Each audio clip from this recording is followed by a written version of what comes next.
Alors, vidéo numéro 8, comment se servir donc de la bulle énergétique ici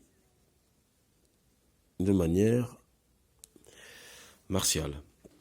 Et bien en fait, lorsque vous avez un assaillant ici, un partenaire sur l'extérieur, d'accord, et que vous avez déjà amorcé donc tout le processus psychomoteur décrit précédemment, et que vous êtes donc que l'énergie ici est sur l'extérieur, d'accord, mais qu'en fait vous ne faites qu'un avec cette énergie extérieure, d'accord, vous êtes relié, votre corps, le centre ici, il est relié à l'énergie externe. Donc finalement, vous êtes en étirement total. Vous avez à la fois ici votre volume et votre étirement, ce qui fait que quand ici votre adversaire va passer ici dans votre bulle, et ben tout de suite ici il y a une alerte. Il y a une alerte qui s'effectue au niveau du cerveau et au niveau du corps, hein, d'accord. C'est à la fois voilà, c'est une alerte à la fois du corps, et de la pensée, et du corps et de l'esprit. Voilà.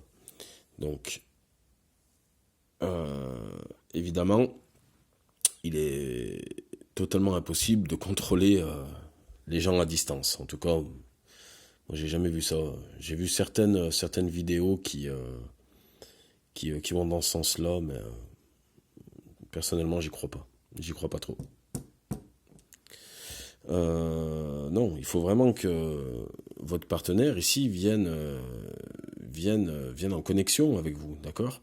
Donc à partir du moment ici où votre partenaire va venir en connexion avec vous, d'accord? Va venir établir le contact. Donc là, on est dans la pure pratique du tuichou, dans les poussées de main, voilà. C'est ce travail-là. Eh bien, votre bulle que vous avez créée là, elle va venir l'englober. Donc lui, il va se retrouver dans votre bulle. Voilà. Et les bras ici, finalement, eh ben, ils ne servent que d'antenne. Alors, on va partir par exemple d'un postulat. Imaginez-vous que votre partenaire ici exerce sur vous une pression. D'accord? En fait, lorsqu'il exerce une pression, et que vous êtes complètement détendu, et que vous êtes dans l'acceptation, que vous laissez passer ici les pressions qui vont s'exercer, puisque vous, en même temps, vous allez donc mettre en branle le processus psychomoteur, c'est-à-dire que je ne vais pas redécrire le cerveau ou le corps, un des deux.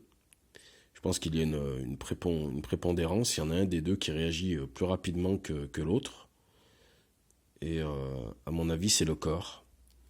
Le corps, à force d'emmagasiner de la sensation, il devient très affûté, il devient intelligent et il sait réagir par lui-même. Oui, j'irais dans ce sens-là, je dirais que le corps, finalement, c'est lui qui donne les informations au cerveau et non pas l'inverse, comme on nous l'a souvent appris. On a toujours dit que c'était le cerveau qui donnait les informations au corps ou qui tout au moins passait les informations. Donc bon, il y a communication entre les deux, hein, quoi qu'il en soit.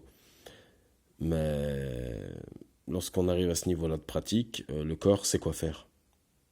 Le corps sait comment réagir. Donc ici, si mon partenaire ici exerce une pression sur moi, eh ben je dois être capable de relâcher toutes mes tensions musculaires, d'accord? Donc ce travail-là est fait. Et finalement, ces tensions musculaires se seront accumulées dans le dantian. Et lorsque mon partenaire va exercer la pression, eh bien, il faut que je laisse passer ici les pressions que lui exerce sur moi, d'accord? Mais sans faiblir. C'est là qu'est toute la difficulté. Il ne faut pas s'abandonner, il ne faut pas fléchir physiquement.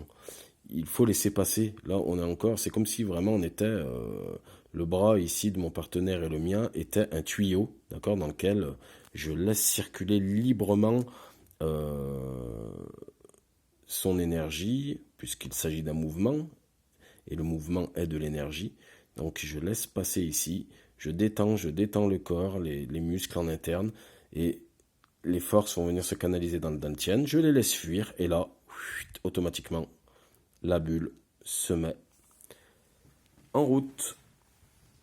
Donc là, à ce niveau-là, je ne fais qu'un avec mon partenaire.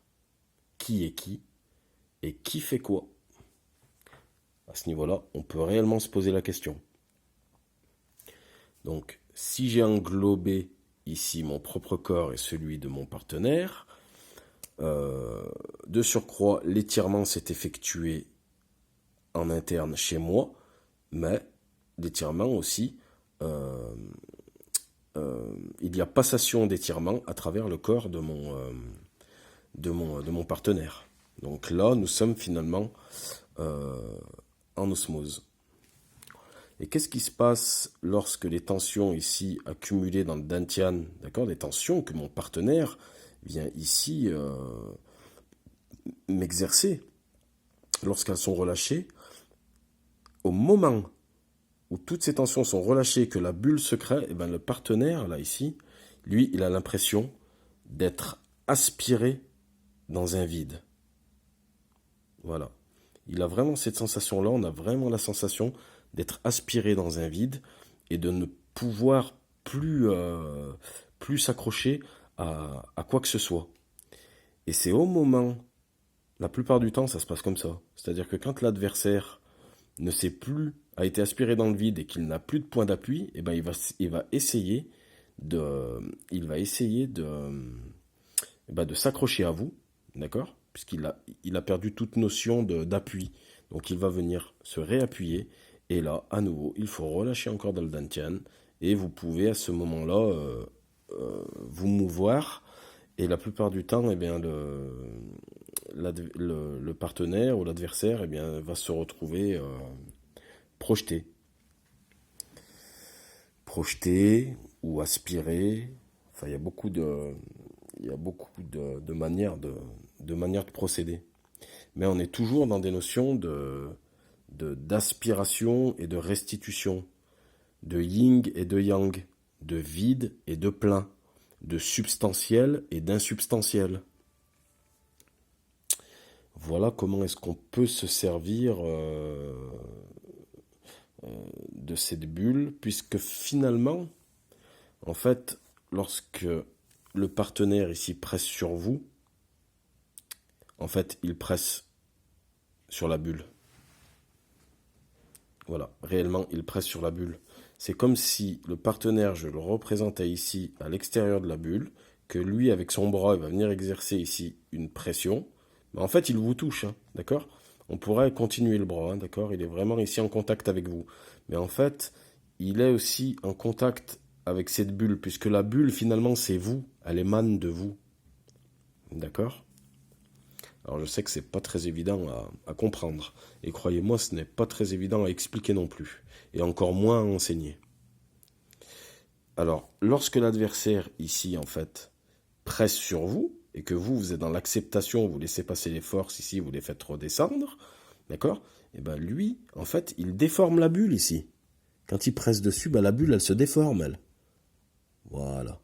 Il exerce une pression, c'est la bulle qu'il déforme. Mais vous êtes la bulle. L'énergie interne et l'énergie externe ne font qu'un. Ces deux énergies ne font qu'une. D'ailleurs, pour moi, c'est la même énergie. Donc quand il va presser ici, votre adversaire, sur vous, en fait, c'est comme s'il pressait sur la bulle. Donc il va déformer la bulle, d'accord? Donc il faut que je le laisse déformer cette bulle. Je suis obligé d'accepter la déformation, d'accord? Pour pouvoir...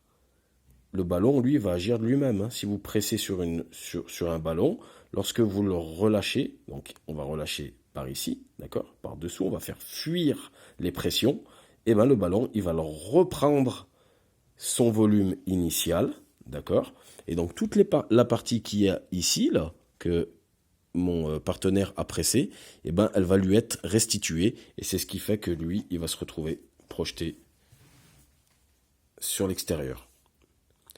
Soit projeté, ou bien qu'il va revenir ici sur le, comment dirais-je, sur la surface du ballon.